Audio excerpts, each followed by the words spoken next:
Evan Cole never expected that one morning could break his whole world and build a new one at the same time. He was a simple human engineer working on the alien death world called Veros. Most humans came here for adventure or danger, but Evan came because this world felt more honest than Earth. Here, if something wanted to kill you, it did not hide it. Here, storms were giant, animals were violent, and the aliens were even louder than thunder. Evan worked inside a metal workshop shaped like a giant black claw.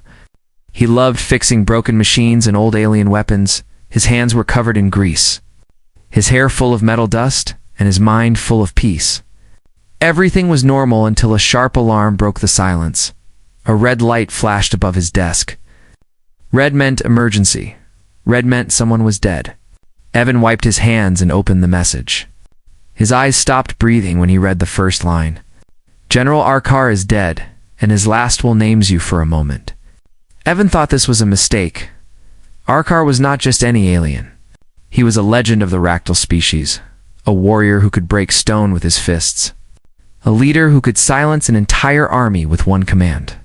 And more than that, he was Evan's closest friend on this planet. Evan swallowed hard. His hands shook as he read the rest of the message. He was ordered to appear before the Council of Clans immediately. No explanation, no details, no chance to say no. He stepped outside the workshop, and the heavy wind slapped his face.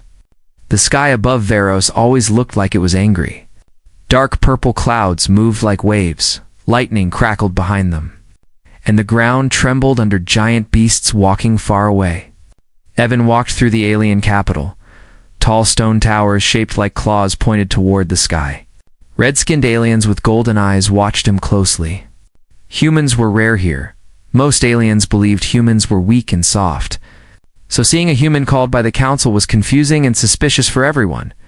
When Evan reached the council hall, the guards opened the giant gates without a word inside. 12 alien leaders sat in a circle glowing with blue energy. Their long horns and sharp armor made them look like kings from another universe. One of them spoke in a deep voice, human Evan Cole. You were named in General Arkar's will. Evan felt cold in his chest. He bowed his head and waited. Another counselor stood up and read the will. Every word felt like a hammer. General Arkar leaves his home, his land, his weapons, his honor, and his household to the human. Evan Cole, the hall exploded with shouting. Some aliens were angry, some were shocked, some looked ready to fight. Evan's heartbeat felt like a drum inside his chest. He did not understand. Arkar had wives, students, soldiers, family. Why would he leave everything to a human? Then the counselor continued, his entire household is now yours. Including the 3 wives who served his legacy, the shouting grew even louder. Evan felt like the ground opened under him. This was impossible. This was insane. He never wanted this. Never asked for this. He tried to speak, but his voice broke. I can't accept this, Evan said quietly. The council chamber fell silent. All 12 leaders stared at him with burning eyes. Then one of them stepped forward. Whether you accept it or not does not matter, he said coldly, in our law. Arkar's last will is unbreakable. Evan felt a storm inside his chest. Arkar trusted him more than anyone, but why? Why give a human such a huge responsibility? Why give him everything? A guard approached Evan and said, The wives are waiting for you at Arkar's estate. Evan's breath stopped. He never met them personally. He only heard Arkar speak about them with respect and pride. Now they belonged to him. The thought made him feel wrong, confused and scared just as he turned to leave. An old counselor called out, Human. Evan looked back. The old alien's eyes were full of warning. General Arkar did not die in battle, he said slowly. He was murdered. Evan felt the whole world tilt.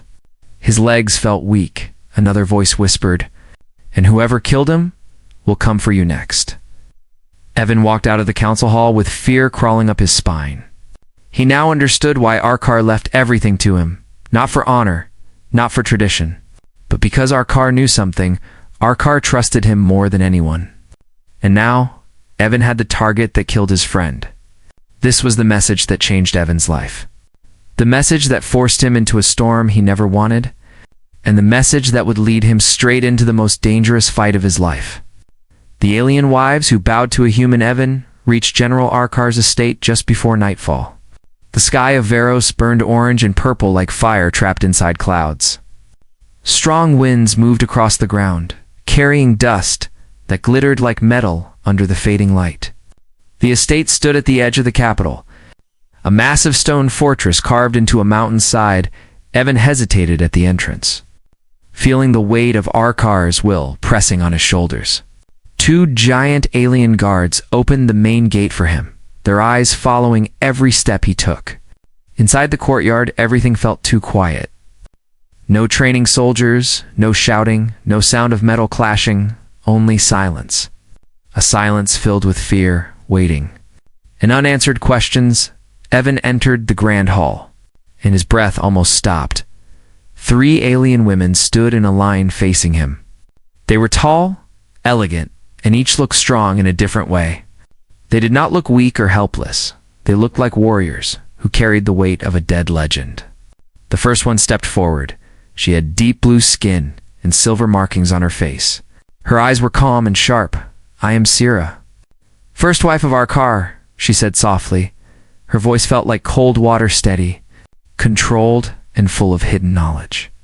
The second walked with the confidence of a fighter. Her red armor glowed under the lights. Her muscles were stronger than many soldiers Evan had seen. "I am Lena, the war wife," she declared.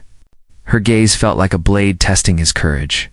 She clearly did not trust him. The third came slowly, quiet like a shadow, green-eyed, gentle, and carrying small gold rings that shook softly as she moved. "I am Riza, the healer," she whispered. She looked shy, but her eyes hid a storm of sadness. Evan felt frozen. He was not ready for this. He did not understand this world's customs or how to treat these women with proper respect. But before he could speak, all 3 of them suddenly dropped to their knees. The sound echoed through the hall like a hammer striking stone. Evan stepped back in shock. "Please don't kneel," he said quickly. I'm not." He couldn't finish the sentence. Sira lifted her head slightly. "This is our custom," she said. "When a warrior dies, his chosen successor becomes our new guardian." Evan's heart twisted. He never wanted to replace Arkar. Arkar was irreplaceable. Lina looked up with fire in her voice. "Arkar trusted you," she said. "He never trusted easily." Her words hit him harder than the council's announcement. Riza then stepped forward and held out a small metal cube. It glowed blue and vibrated softly in her palms. "This is Arkar's final message," she whispered. "It is only for you." Evan took the cube carefully. When he touched it, the cube opened, projecting Arkar's final words in blue light. "Human. My brother, if you see this, I am dead." Arkar's deep voice filled the hall. Evan felt tears burn behind his eyes. Arkar continued, "I did not die in battle, and I did not die with honor." Sira lowered her head. Lina clenched her fists. Riza wiped her eyes. Arkar's voice grew quieter. "Someone inside my own clan betrayed me. Someone powerful. Someone who fears the truth," I discovered. Evan felt his heart pounding. Arkar had known he would be murdered, and still he chose Evan as successor. "I chose you because you think differently," Arkar's message said. "You see danger in places where warriors see pride." Arkar paused. "And my wives. My home, my honor, are safest with a human who knows loyalty better than my own people." The message ended with a soft pulse of light. The cube closed. The hall became silent again. Evan felt like the world was spinning around him. But the wives looked at him with a strange mix of hope and fear. "Arkar knew he would die," Sira said quietly. "And he prepared for it." She stepped closer, her voice steady. "There are enemies around us, watching us, planning to take everything Arkar left." Lena nodded sharply. "They want the estate, the land, the weapons, and us." Risa held her arms close to her chest. "They will attack soon," she whispered. Maybe tonight. Evan's stomach tightened. This was not inheritance. This was a battlefield wearing the shape of a home. He looked at the 3 wives. They were not weak, not fragile, and not helpless. They were warriors, thinkers, and hearts that Arkar trusted till his last breath. Evan took a deep breath and said, "I don't know your customs. I don't know your world, but I will protect you." The wives looked surprised. No human had ever spoken with such certainty on Veros before they could answer. The estate's alarm suddenly screamed through the halls. Red lights flashed, walls shook, and shadows moved outside the windows. Sira gasped. "They are here," she whispered. Lina pulled out her blade instantly. Riza grabbed medical supplies. Her hands shaking, Evan stood still for a moment, then clenched his fists. The murderers who killed Arkar had come for them next. And this was the first night Evan would fight for a legacy he never asked for, but one he would not let fall, not while he was alive. Asterisk. Asterisk.